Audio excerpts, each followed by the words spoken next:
If you need to split PDFs into separate files, you can create a quick folder action with Automator on Mac, so it is always available for you.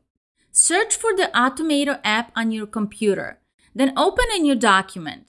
You can use Automator on Mac to automate much of what you do daily on your computer with 3 different options. Workflows are the standard Automator actions that perform certain tasks in specified order.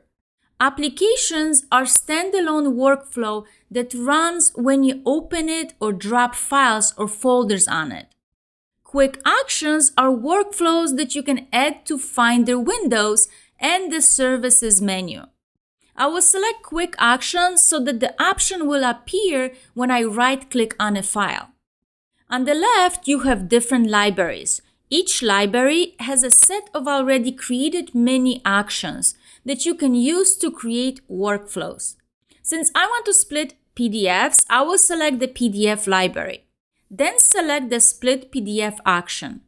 Once I select it, I will drag it to the workflow area. Notice that this Split PDF action has several options.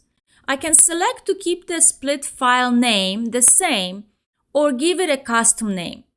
If I click on the options, I can specify whether I want to show this action when the workflow is running, which is good if you want to have the option to change the file names each time you run it. Then I will save the workflow and give it an obvious name that will appear in folder actions. Now let's test it. I will select this PDF, then right-click on it and go to Quick Actions and select my new Split PDF workflow. Notice that since I asked for the action to give me a chance to give my files a new name, I can change them now. This also gives me the option to specify where to save the split PDFs instead of the default desktop. Within seconds, I have the 18-page PDF split into individual pages. I don't like that this action right now is saving all the split PDFs on my desktop, creating a clutter. So I will create a split PDF folder on my desktop and set it as the default place where to put the split pages.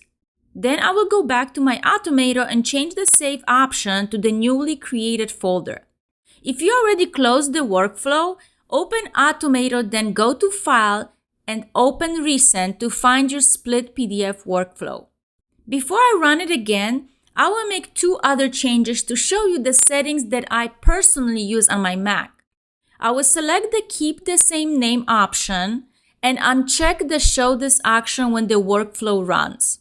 Let's test it again.